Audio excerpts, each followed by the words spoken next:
morning. This is the Georgia Doty Report. I'm Crystal Williams, a health and parenting educator and a board member of the Georgia Doty Foundation. Today is our second show, and we first would like to thank you for joining us on CAN TV Channel 21. The Doty Report is a live, interactive show that we discuss health topics and give resources for you to receive in your communities. We welcome your calls with questions and comments. The number is placed at the bottom of your screen at 312-738-1060. I would like to share a little information about the Doty Foundation. We are a nonprofit organization that brings health awareness into communities to promote education to everyone, but primarily to veterans and senior citizens. Focused primarily originally on HIV and hepatitis C, but now we have expanded and we promote health topics of all different ranges. Today we have our guest speaker, and her name is Miss Barbara Bates. She is a fashion designer, and she's also a breast cancer survivor. Today we're going to be focusing on breast cancer again because of the fact last week we shared mostly on testing, on images and mammograms and things like that, but this time we want to get information that'll help us learn more about actually dealing with the situation and understanding how to overcome it if possible. Ms. Bates, I want to welcome you to the show. Thank you. And just to give you a little insight on Ms. Bates, you all know her as a fashion designer if you're familiar with her name, but she is also known as the Barber Bates Foundation. It was started in 1999. And I'd rather let her share more information about that so I won't mess it up. Thank you. Actually, yes, the Barber Bates Foundation was formed in 1999. It was formed actually to give prom dresses to inner city girls who were teen moms. Someone had asked me to go and speak at a school because they had learned that I was a teen mom and my business had started growing. And this person called me and said she was really proud of me, of what I've been doing as far as fashion, and she wanted to know, was I the same Barbara Bates that went to the alternative school and had a baby in high school? And I was like, yeah, I am. And she says, well, I went to school with you. I remember you. Want to know if you'd come out and speak to some young girls. So I did that. I went out and I spoke to some young girls over on the west side of Chicago at Bethany Hospital. And during the time that I spoke to them, I was speaking on a subject that was, really it was difficult to me to talk about being a teen mom because it wasn't something I had talked about a whole lot. My son at that time was probably like 13 years old. But as I spoke to them, they started giving me accolades and claps and standing up when I said things like I had graduated from high school early, wow, or the fact that I graduated with honors, and they made me feel really great about myself. So I went there to inspire them, and they actually inspired me and took a weight off of my shoulder. And so I felt like there was something I should do to them. And there were probably about 20 girls in the room, and the youngest was probably 11 years old, and they were all, either pregnant or had already had their children. So I thought that what I could do was just say, hey, if I could just, tell you to go back to school, graduate, I'll make your prom dress for you. And so awesome. The foundation actually came from that. I actually spoke at a lot of schools after that and didn't start the foundation until probably about 9 years after I had started giving away dresses. And wow. I'm just proud to say that to date, the Barber Bates Foundation has given away over 500 custom prom dresses and 200 suits to inner city kids that are deserving. Not the best or the brightest all the time, but kids that just need some encouragement, children who I wanted to feel great on a prom night. Their rite of passage should be a wonderful, inspiring night, and I could help them by having them look beautiful no matter what color they were, how much hair they had, what size they were, the things that awesome. Normally in our community we beat each other down about. So that's how the foundation actually started. Well, I find that to be very inspirational, and actually you were actually a motivator for them because they saw how far you have come being a teen mom. And that's one thing, that's a big step right there. And then sharing your story, giving them purpose, motivation, letting them know that they can still pursue their dreams and their goals. And the inspiration even with the prom dresses, because we know how funding and things like that. Being a teen mom, they probably didn't have much money as it is, and then trying to find a dress to be beautiful on their prom night. Those all things played a big part in their lives, and I'm sure they looked at you as a mentor. I'm blessed that I was able to do it. Well, that's one thing I find is inspirational, because I myself was a teen mom, and I know what it's like and going through that, and I see myself as a mentor as well with what I do with my program.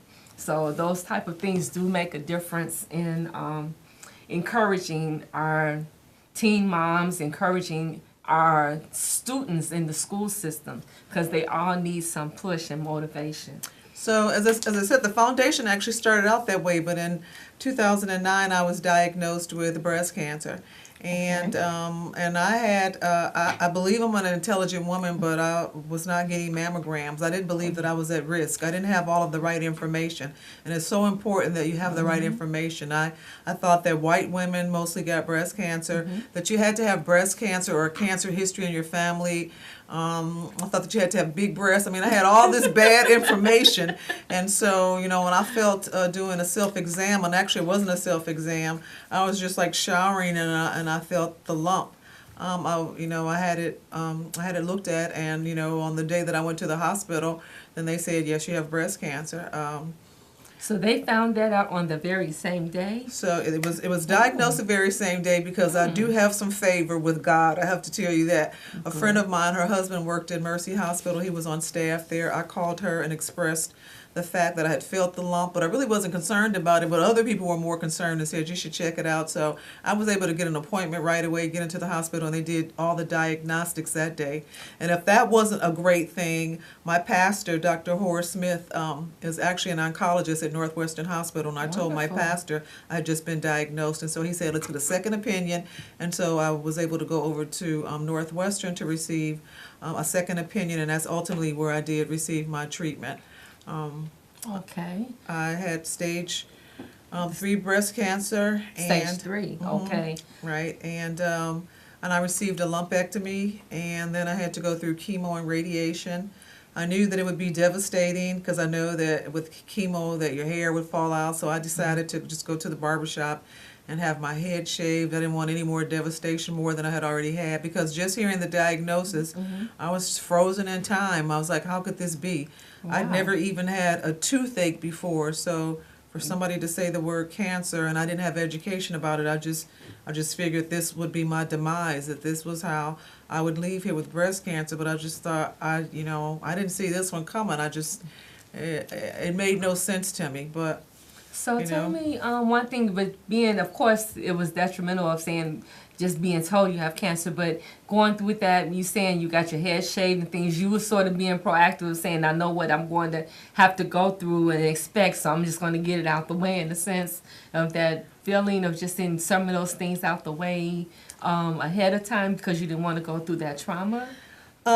That's a little bit of it, but I was having a Job experience at the time. Oh, okay. I had a young son, and I never did like that story of Job in the Bible. I was just always thought that's not one of my favorite stories. Who'd want to lose everything, have their body stricken, have their kids die, get new ones? I just didn't think it was a good story. Right. But I was living a Job experience. My youngest son had just been sentenced to a 19-year prison sentence for a nonviolent, low-level drug offense. Oh, wow. And when I told him that we're going to fight this, and that on American soil, I can't believe something like this is happening. We're going to educate people what goes on in our system. That yes, people do wrong, and they should be punished for it, but the punishment, the time, should actually have something to do with the crime that you've committed. And I thought that the sentence was excessive, and so I told my son that I would fight for him. And so the Thursday, my son went away to self-report to a federal prison, and on Saturday is when I felt the lump. And I wasn't showering. I was actually laying in the bed, and I was crying, and I was rocking myself, and I felt the lump.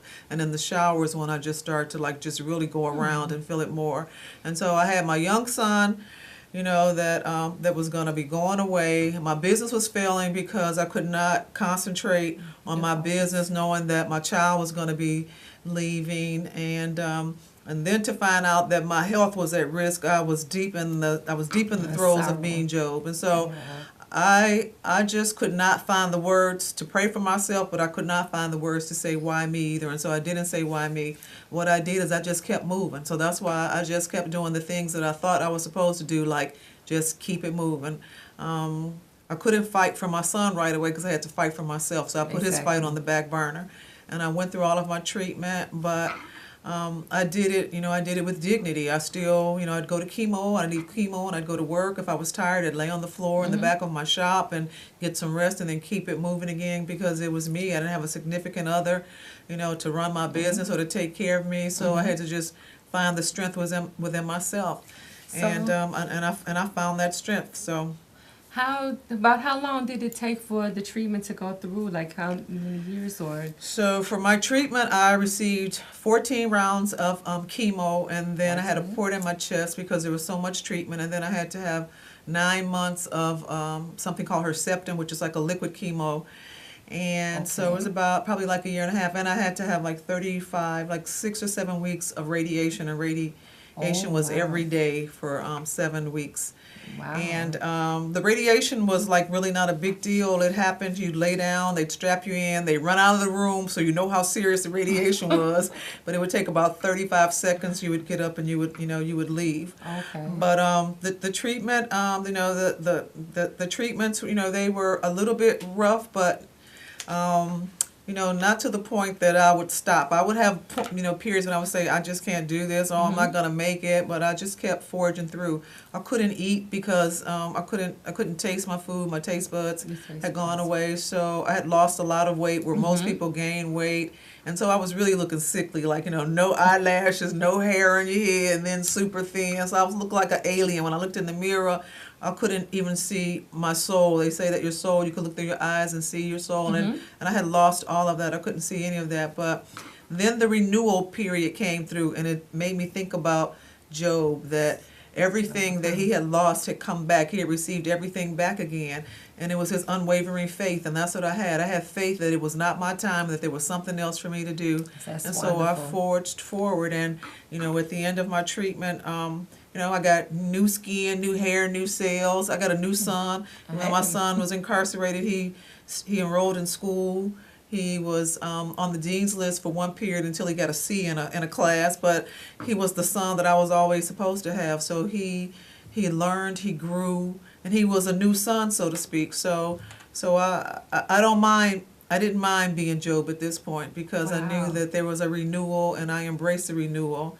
And through the renewal, my foundation took a change. I decided I was not supposed to get breast cancer, so there are more women out there like me, African American women especially, that don't know how prevalent it is. And God doesn't give us the spirit of fear, but you need to really be afraid because breast cancer is so prevalent. And a lot of times people may have the disease, but they don't speak or talk about it. So I found myself being transparent because I didn't know where my help was going to come from. So I wanted everybody to know I have been diagnosed with breast cancer, and I was a healthy African American woman, and it came from nowhere. Where did it come from? Why did I get it? Why do I have it?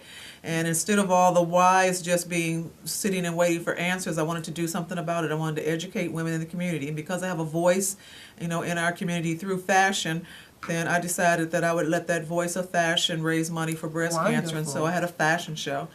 And all the models in the show were breast cancer survivors. Okay, that's what I was going to ask, because this seems like that showed more of your mentorship, and you're saying your voice, so you spread the word, you let it be known. Another thing I like about that was the fact that you stood your ground of helping others and helping them be awakened, in the sense of saying they couldn't be me. Well, saying how you never know it's going to be hit, smack you in the face, and you're like, oh my goodness, why me?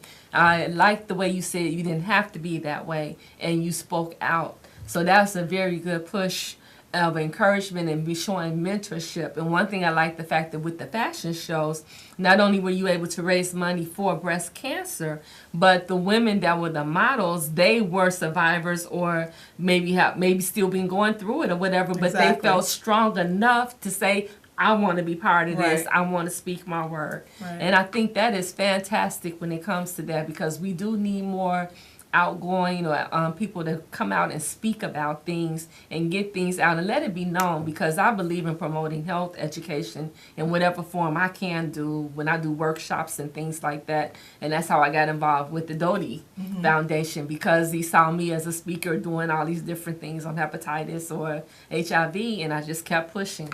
But I just do it on multiple topics, and it's really important to promote health education wherever it can be done and given, so our communities can learn and grow and get feedback to help themselves. Right.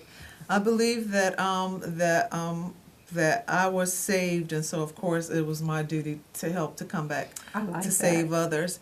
And I want to say that, you know, in those waking hours when you're quiet or you're praying, that I must have said, you know, yes, because I had some adversities, but all the adversities that like broke me down or made me want to cry and pull my hair out were the things that people asked me to come and speak or talk about Okay. now. The fact that I, you know, was a teen mom. I never thought that when I was crying at night at 15 years old because, you know, I had disappointed everybody, that some, you know, years later that I would be encouraging somebody because of the fact that I was a teen mom. So I have to say that, you know, that adversity was something that I took, and it was able to, you know, be a stepping stone for something today. And had I had not been a breast cancer survivor, I'm not sure that I would be out fighting for breast cancer. I would, you know, I would definitely like champion it, but I don't know if I'd be fighting it in the trenches the way I am now. So sometimes we have to be put in a real uncomfortable situation. You don't like anything about it. You don't even want to be here. But I believe that it's a testament to your character and to who you are and how you were raised on what you do with that adversity when it comes your way. Well, I really appreciate that, and I can see that because I'm just listening to your story, and I'm thinking about my own personal story. Like, man, you know, I better stay on my step. Just keep going, keep pressing, because I have my issues of going through things, and I'm like, wow.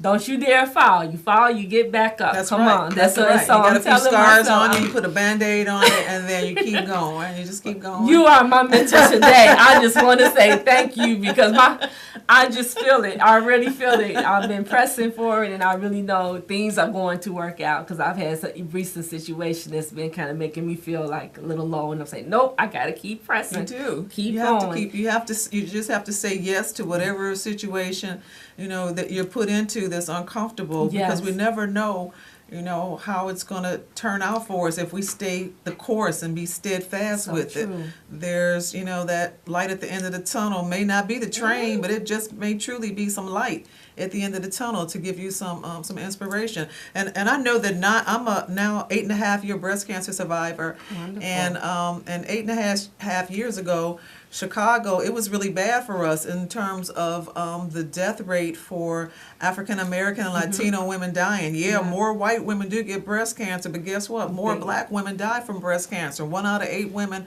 will be diagnosed with it, and they'll die. But today, I'm so happy to say, this is information that I learned, that right now Chicago is #1 with changing that disparity. Wonderful. For African American Wonderful. Latino women dying early. We are like #1 on growth for breast cancer health and awareness, and living a longer life. So that's like something amazing to know.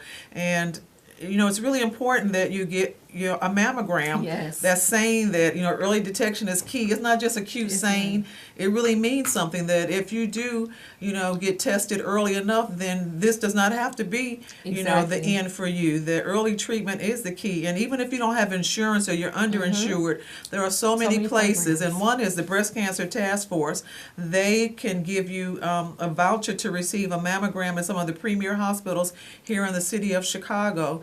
And so there's no reason that right now that anybody who's sitting, listening, or who's in this room, if you have not had a mammogram this year, then you need to be Go walking get one. someplace to get one right now, because in the past week I've received 4 phone calls from people I have no idea who they are. They were referred to me from somebody who knew that I was a survivor and said, well, ask Barber, maybe she can help you. And I don't Wonderful. have all the statistics or all the information, but I have resources. And one of those resources is, you know, the Breast Cancer Task Force, which will definitely help you to get a mammogram. A lot of times people say, it's so much red tape trying to get a mammogram, I can't get in. Then you need to call this task force center, and I'm sure that they would be instrumental in getting you in, whether you have insurance or not. So it's so important. You have got to get a mammogram. And they say over age 40. Now, I'm just going to let you know that I sat in a room with young people in their 20s and 30s receiving my chemo treatment. And so I don't know about waiting until after you're 40 years old to get a mammogram. No, you may want to do wouldn't some suggest self-exams. that. Exactly. And you may want to look around at your family and see how if there are members that are close in your siblings that have passed. Take a BRCA exam, which is a gene test that would let you know if you're disposed to that. So it's being proactive.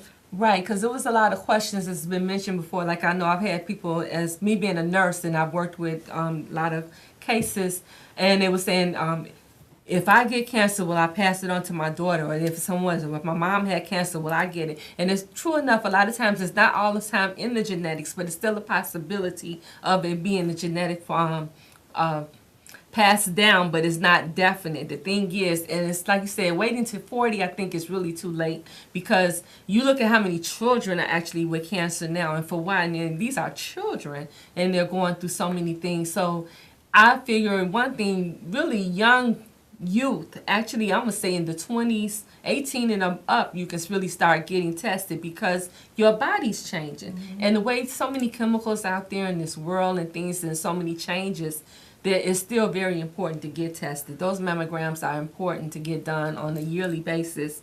And like one thing I've known, even in the medical field, a lot of times the physicians will say, if cancer runs in your family in any type of format, they suggest you to get those tests even more compared to someone that doesn't have cancer in their family at all. So things like that are also similar to those situations. And I think it's really important that we get more information out to the communities, and especially, like you said, more black women were dying of cancer back in the day compared to now, because they were not getting tested. Right. They could not get the testing, the exams, they couldn't afford it, and insurance things were cutting in on a lot of issues. So we have to tell the truth too. Sometimes we get caught up in our own world. We're doing something for everybody else except ourselves. You said that. I know. Sometimes, like in the Latin community, they believe they believe that even in the African American community, God is going to save me. I'm not going to go and have all that stuff put into my body, into my system. And I believe He's going to save you because He's put technology here. He's put somebody in your space to lead you to the right place to go get medical treatment, that He's put on this earth for you to cure you of what you have.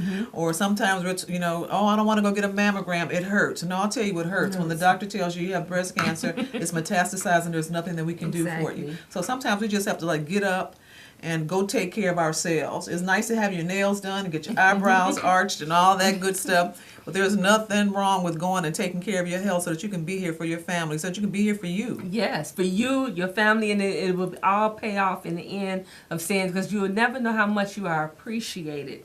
And don't realize it when you hear. Sometimes we sort of just press it off. Then when you find yourself going, or you feeling yourself down, you look and you're like, what in the world is going on? And where is all the support that I thought I had? Things like that. I know what you're saying. So those things are very important. I'm surprised we haven't had any callers this evening. If you have any callers, then call 312-738-1060. If you have any questions, we'll welcome in callers whenever you want to call in.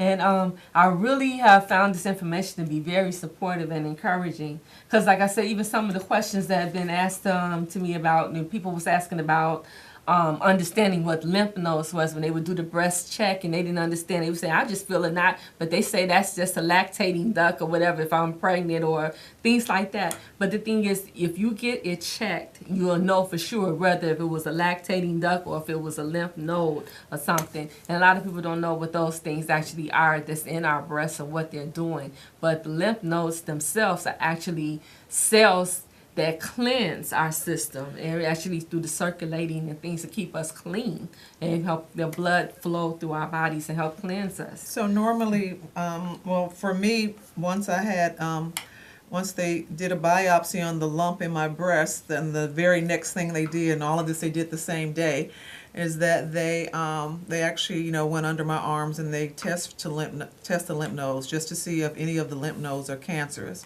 Because if the lymph nodes are cancerous, then there's a possibility that then it's traveling. It allows them to travel to other parts of your body. So that's all of those things are important when you're going and getting tested. You want to go to a hospital who's going to who has all of the right equipment and they're very knowledgeable about how to, to test you. Okay. Well, I know we have to sort of wrap up now, but we want to thank everyone for viewing and participating in our show today.